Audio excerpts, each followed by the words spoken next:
After 12 years of marriage, my multi-millionaire husband Michael fell for the new receptionist at his company. Nearly 40. Less attractive and less fit than me. Sarah had provided immense emotional fulfillment to Michael within just 6 months. Rubbing his tired eyes, Michael told me, "I'll give you the house and cars if we divorce." "Emily, can't you let me go?" I lowered my gaze. "Fine." That afternoon, I bought a calendar and circled a date: 30-day divorce countdown. "My name's Emily." When I slid the divorce papers across the desk to Michael, only 40 minutes had passed since he'd confessed his affair. Per his request, I'd keep our home, vehicles, and custody of Ethan. He'd pay $20 million in alimony and child support up front. Our lives would never intersect again. Michael was on a conference call when he glanced down at the divorce agreement heading. His jaw twitched imperceptibly before nodding acknowledgement. I left quietly, spending the afternoon efficiently packing Michael's belongings into 3 suitcases. I even retrieved his childhood photos from the attic. Our wedding portrait caught my eye, last young Michael's arms wrapped around my smiling face as sunlight streamed through the chapel windows. I could still hear his whispered promise, "I'm so lucky to have you. I'll love you forever." We'd met in college when Michael wore thrift store sneakers and worked 3 jobs. Despite wealthier suitors, I'd been drawn to his quiet intensity and moral compass. Our fairy tale marriage began after graduation as he co-founded his tech startup. When Ethan came, I embraced motherhood while maintaining my appearance through rigorous workouts and style research. For years, Michael balanced billion-dollar deals with coaching Ethan's soccer team and mediating between me and his mother. Our #relationship goals social posts went viral regularly. Then the late-night emergency meetings started. Friends warned me to check his whereabouts, but midnight visits to his office only showed exhausted teams brainstorming and Sarah waiting patiently at her reception desk with homemade cookies. The 40-year-old divorcee with boyish haircut and librarian cardigans remembered everyone's coffee orders. Colleagues raved about her affordable meal prep service. I'd even encouraged Michael to give her a raise last Christmas. When department heads worked past midnight, Sarah stayed available without complaint. Her gentle voice soothed stressed executives through intercoms. I'd never considered this soft-spoken woman could unravel 18 years of devotion. Michael stopped initiating conversations after signing the papers. He simply pointed at storage boxes containing his Stanford hoodie I'd sleep in during winters, our couple's journal from newlywed years, and the seashell necklace from our 10th anniversary trip to Maui. "Take these too," I said, handing him Ethan's first tooth and kindergarten finger paintings. His hand hesitated mid-air. "You should keep. Ethan will want you to have them." I turned away before he saw my tears. "Goodbye, Michael." The grandfather clock chimed 7 as his Mercedes disappeared down our maple-lined driveway. I opened our family laptop to begin the next phase, freezing joint accounts, contacting realtors about liquidating vacation properties, and emailing my old law school contacts. Through the home security camera app, I watched Michael drive straight to Sarah's modest apartment. She greeted him with a hug, his face buried in her shoulder like a weary child. The timestamp read 7:14 p.m. My scheduled email to Michael's board members would arrive at 7:30 a.m. tomorrow, resignation letter citing personal reasons, along with documentation of his diverted funds to Sarah's secret catering side business. The embezzlement evidence would surface naturally during audit season. Pouring Cabernet into a tulip glass, I toasted the moonlit swimming pool where Michael had taught Ethan backstroke last summer. California law mandates 50-50 asset division unless infidelity is proven. My nails clicked against the phone containing photos of Michael's Mercedes parked overnight at Unit 4B. 30 days. I whispered, watching ripples distort my reflection. Plenty of time for certain documents to reach investors, for forensic accountants to trace hidden transactions, for HR to discover Sarah's unapproved second job violating non-compete clauses. The grandfather clock chimed midnight as I texted our interior designer, "Let's schedule that Mediterranean villa renovation we discussed." Cash offer. The workplace isn't about personal feelings. I'd warned against mixing business with personal transactions. Back then, I'd joked that Michael, the CEO, had no humanity. Now I realize he probably couldn't bear seeing Sarah exhaust herself delivering takeout to colleagues after work every day. As for why Michael chose today to bring up divorce, it was simply because I'd made him hangover soup as usual that morning. He stared at the bowl, sighed, pushed it away, and remained silent for a long while. Suddenly he looked up with weary eyes and asked if we could divorce. He confessed to a 6-month affair, sneaking off to hotel rooms during overtime shifts. My heart shattered into pieces as I struggled to maintain composure. When he uttered Sarah's name, I thought I'd misheard. A bone-chilling numbness consumed me. By the time Michael finished his meeting, I'd already eaten dinner, cleaned the kitchen, and settled on the couch watching dramas, pretending nothing had happened. He went to shower, then shouted reflexively from the bathroom, "Babe, where's my towel?" Without turning around, I said, "Packed in the boxes already. Use mine if you don't mind the contamination. I'll throw it out later anyway." Only heavy silence answered. When Michael emerged, he found 3 suitcases by the entryway. Sliding the divorce papers across the coffee table, he offered, "I'll start with $15 million in child support. The rest can be lump sum." I interrupted. "I doubt she'd want you keeping ties with me anyway." His brow furrowed. "Our son isn't yours alone. I have rights to be part of his life. This is my fault, I'll compensate you, but don't weaponize our child." I paused the TV drama to meet his gaze. "Your affair justifies compensation. Given your assets, the house and cars are reasonable. Our high-needs son has always been my responsibility.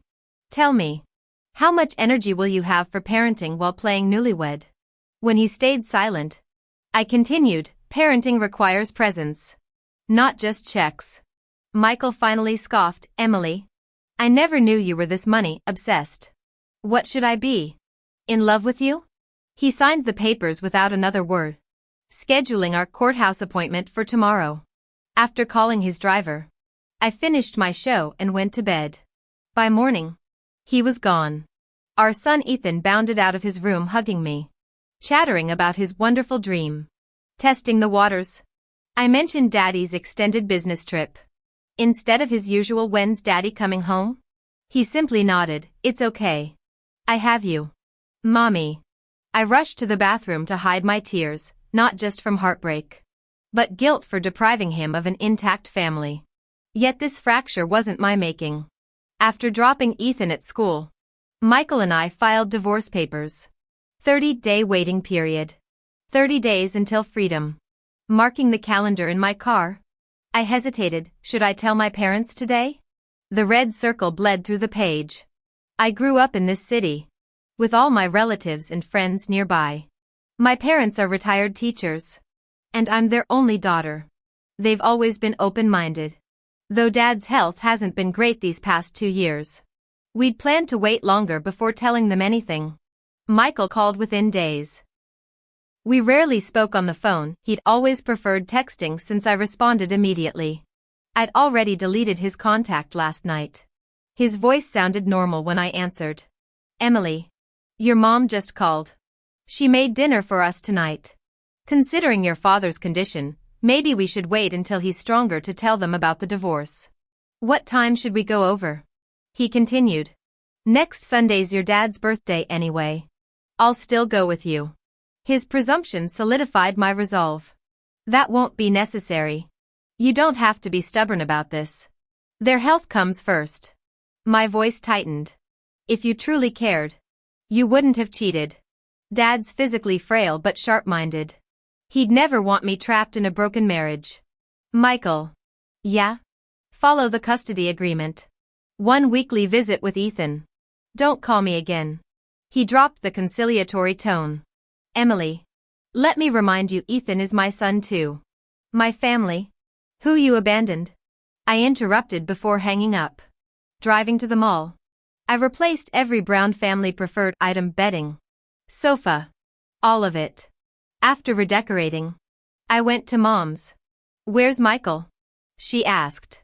When I hesitated, She immediately pulled me into a hug. I didn't need words, mothers always know. She listened calmly as I explained, handing me tissues. Divorce happens. Better we learn his betrayal now than later. But baby. Her eyes glistened as she squeezed my hand. Promise me no second chances after this. I nodded through tears. I promise. Later. Dad emerged from their bedroom with a red envelope. New beginnings deserve celebration. His voice cracked. My only wish is my daughter's lasting happiness. I sobbed in my car afterward, overwhelmed by their unconditional love. They'd supported my controversial marriage to Michael years ago, and now stood firm as I left him despite his success. Checking my calendar, 28 days until the divorce is finalized. At school pickup, Ethan bounced excitedly. Grandpa wants me for whole week. He promised drone races. After packing his suitcase, I drove my beaming son to his grandfather's, marveling at how children find joy in life's upheavals. After sending Ethan over, Mom accompanied me out. Emily, cheer up. Let's go out for a walk. She remained standing where I'd left her long after I got into the car. I flipped down the vanity mirror, staring at my pale complexion and downcast expression before reapplying bright red lipstick.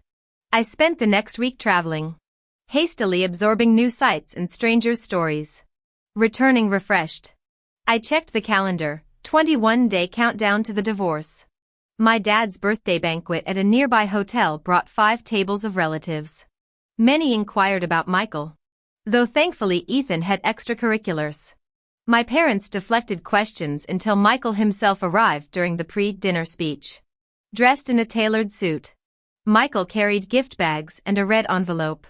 Relatives greeted him warmly as he approached my dad. Happy birthday, Dad. My dad glanced dismissively. Mr. Brown. You're too kind. Keep the red envelope. After all, you and Emily are already divorced. We wouldn't want to burden you. The room froze. Michael's smile stiffened. It's still just provisional. Same difference. My dad turned to toast the guests. Michael left without protest, gifts still clutched in hand. The relatives' tactful silence afterward felt liberating. I was reclaiming my identity as Emily. The property managers and concierge at the company had stopped addressing me as Mrs. Brown, instead calling me Emily. Throwing myself into opening a cafe became my therapy. Finding a turnkey location with a good layout. I kept existing staff while revamping menu items and decor. Marking the calendar in my car after finalizing plans, 15 days remaining. That evening, Cheng from Michael's office called. The bubbly assistant blurted. Is it true? Are you divorcing because of Sarah? Her assumption startled me. Who told you that? No one. We just miss your weekly snack deliveries. She whined. Former colleagues used to joke about staying employed forever for Mrs. Brown's treats. I'm opening a cafe.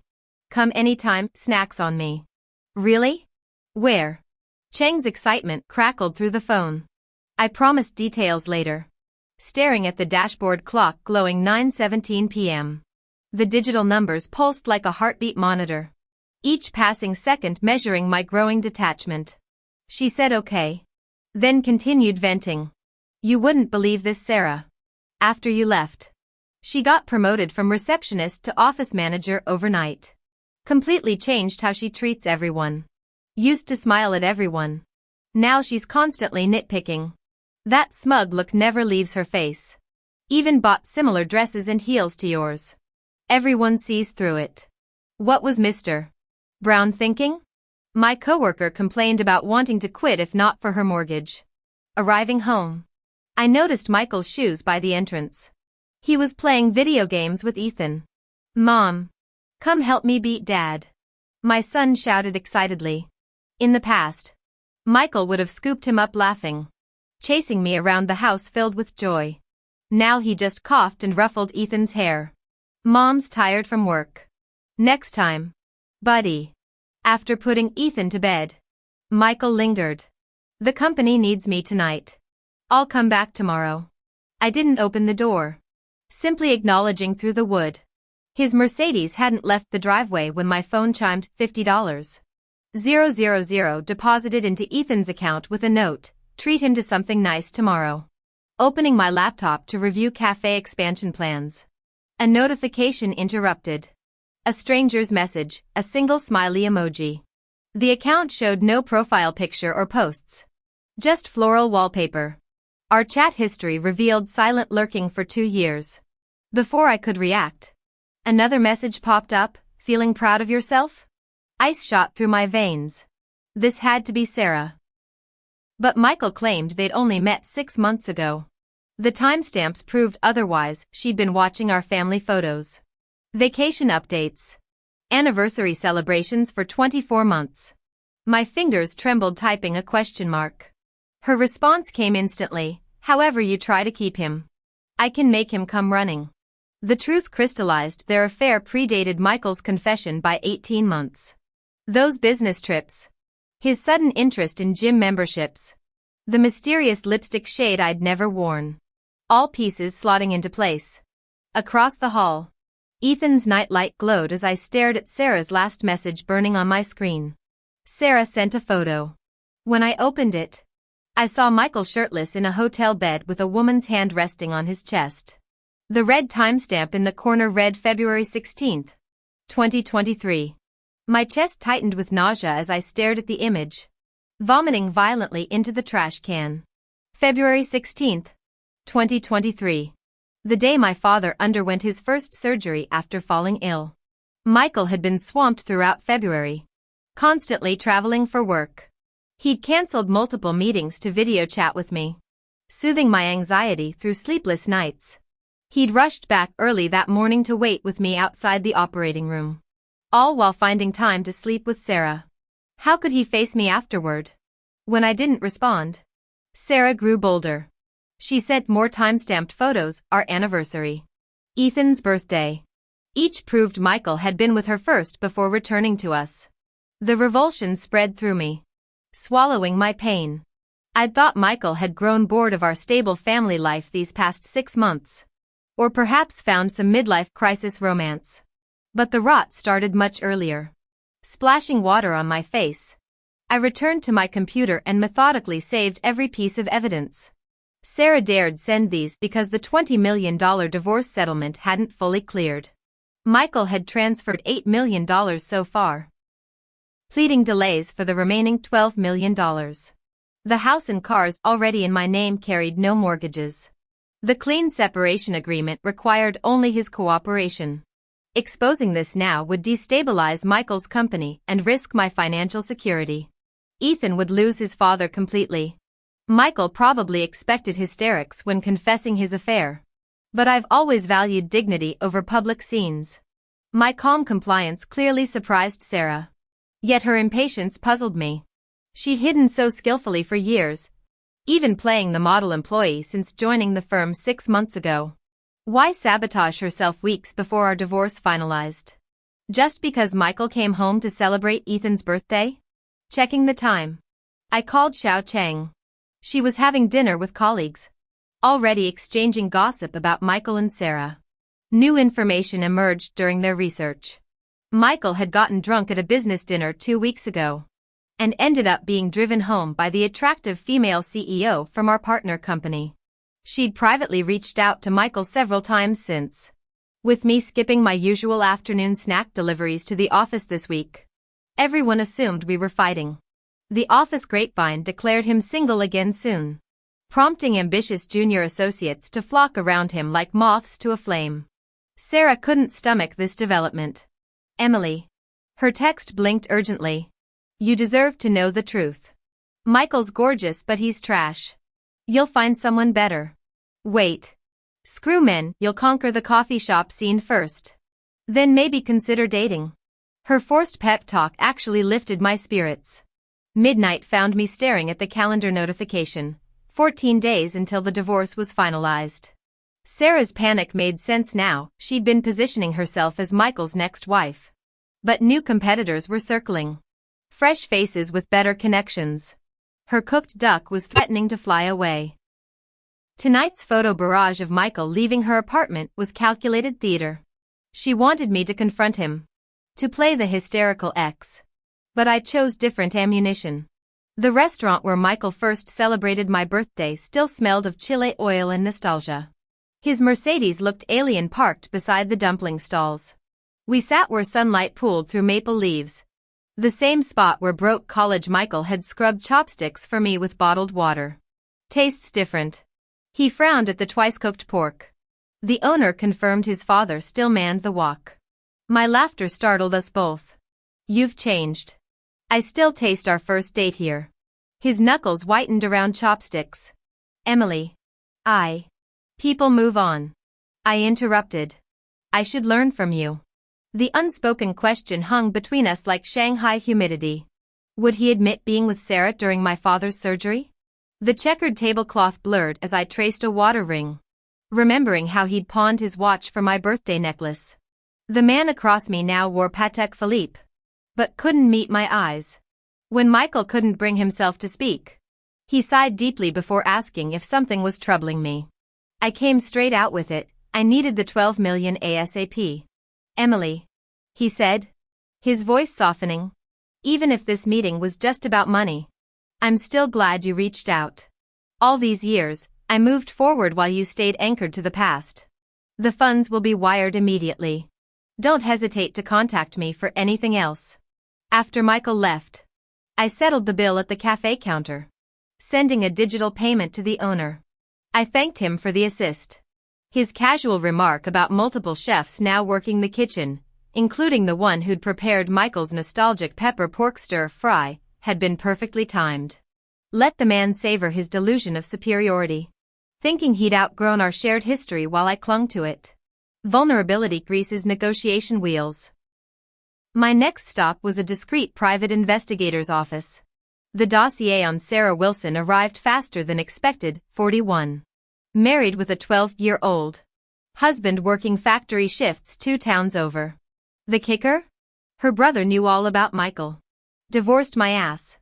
I muttered. Flipping through the pages. The investigator flashed an OK sign. Solid intel. Want us to mail copies too? Hold that thought. I wasn't about to warn Michael. Quite the opposite, Sarah needed to keep her marital status buried until my divorce finalized. Underestimated her. This wasn't some basic mistress play, she'd been running a long con romance scam on Michael for 2 years. No way she'd let anyone hijack her payday now. Circling day -13 on my calendar. I returned to my cafe's soft launch. The retro chic rebrand with discount coupons was pulling decent traffic. When the 12 million notification pinged, my friend voiced the obvious, a lump sum buyout? You're leaving money on the table. Maybe. But in business, smooth sailing never lasts. Storms brew. Markets shift. Better to secure the lifeboat now than gamble on endless sunny skies. The main reason is I no longer want to contact him every month. My friend made a valid point, only what's in your hands is real. Emily occasionally comes here for coffee during breaks. She mentioned Michael recently landed a major deal and has been busy with negotiations. Sarah started carrying designer bags to work. Acting much more subdued lately. Obviously Michael's been placating her with gifts. But Sarah's quiet endurance aims for greater gains. These are the seeds Michael sowed years ago. And the harvest might come sooner than expected. Like that day at the restaurant when Michael and I were dining. I spotted Sarah standing at the street corner through the window. That same night, she sent more explicit photos, defiantly showing half her face in the shots. I've already compiled everything. Ready to mail to her husband when the divorce papers are finalized. While organizing the files, the doorbell rang. Sarah stood there with freshly styled hair and lipstick matching my shade, a carbon copy of my usual look. The woman at my threshold seemed transformed. Her eyes glinting with provocation. Ms. Johnson. Pardon the intrusion. Mr. Brown thinks he left our household registry here. She made to enter but I blocked the doorway. Michael took all his documents when we filed for divorce. Is that so? Must have been a misunderstanding. Her smile didn't reach her eyes. Truthfully, I wanted to see you. Michael might not realize it. But I know your game, this whole playing hard to get act. Really?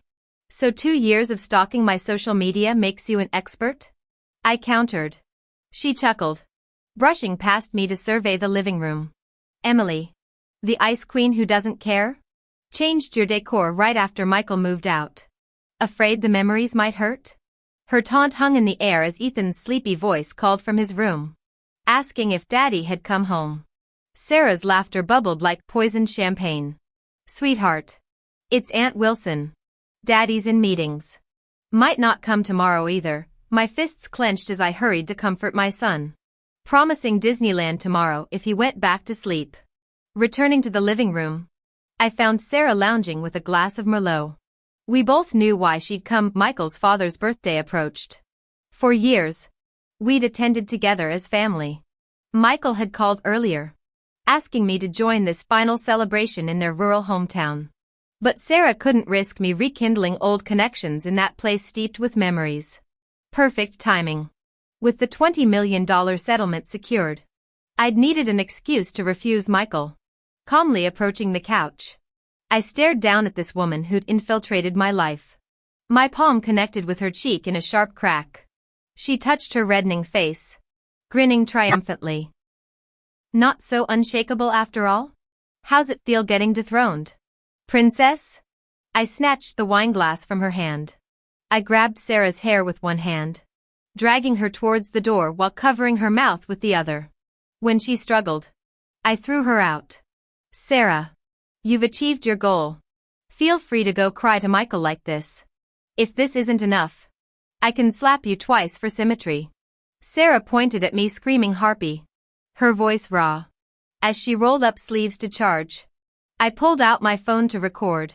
She glared, picked up her purse, and started sobbing into her phone calling Michael. Checking the date, I calmly awaited this farce's end. Divorce countdown, 10 days left. Michael called immediately, voice tight with suppressed anger. He asked why I resorted to violence. Even if Sarah was wrong, you could have just made her leave. Now if she refuses to settle privately, involving police complicates everything. I laughed. Let her call them. She trespassed first and acted immorally second. Did this mistress really expect no consequences when provoking the wife? She even taunted Ethan about you abandoning him. Michael, Ethan's my red line. He'd better be yours too. Hanging up before his reply, I texted refusing to accompany his family visit. Relief washed over me. My private investigator called. Sarah had contacted her husband for divorce settlement money. Scheduling appointment next week. She's robbing Peter to pay Paul.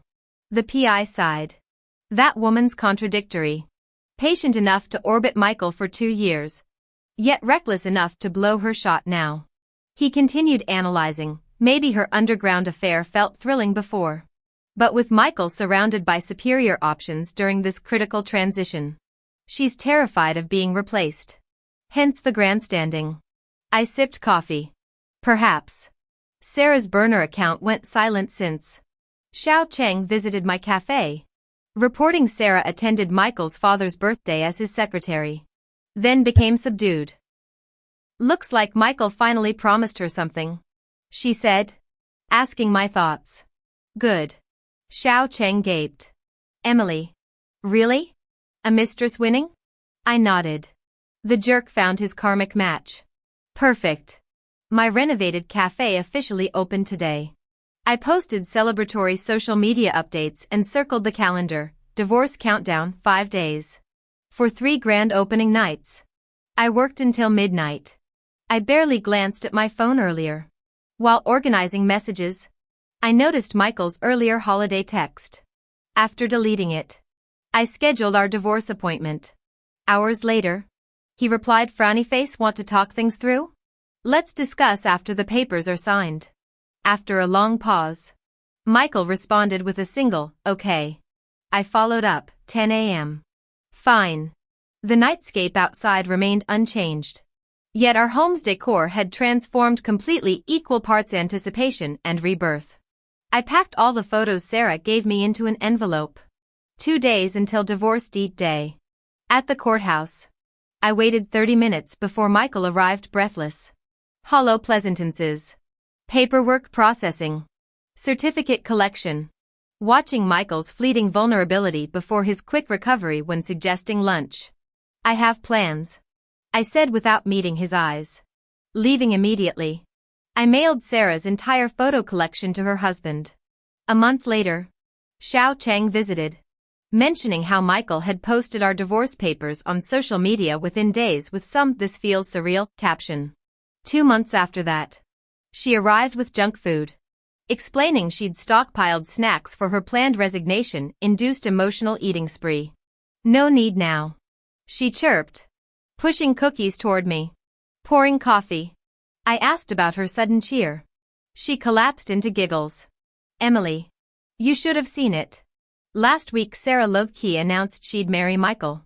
I'd already drafted my resignation letter. Then this morning, some guy storms into the office, starts slapping Sarah while screaming about her cheating.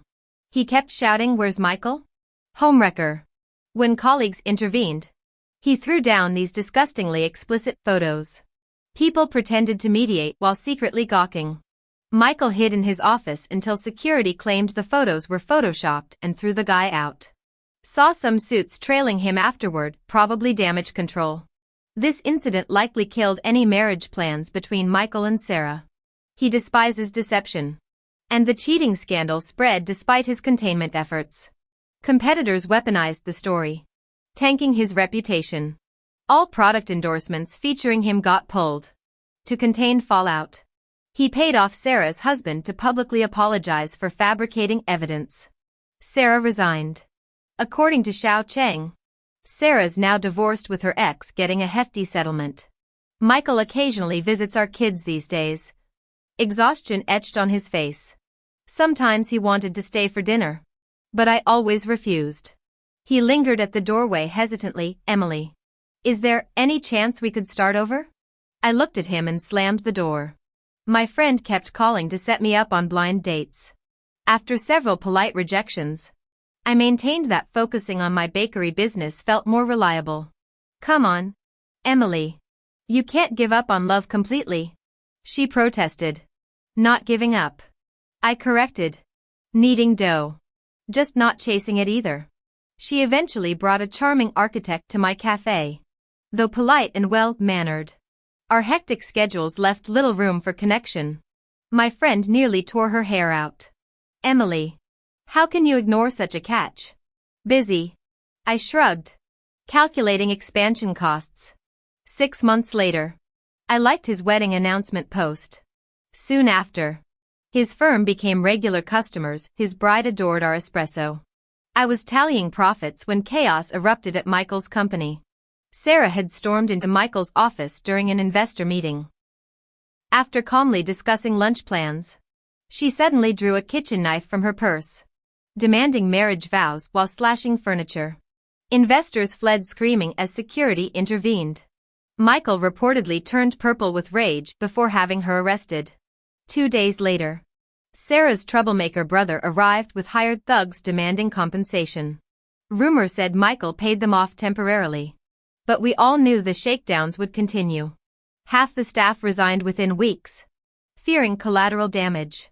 Even my former assistant Ethan resigned, though he seemed cheerful enough.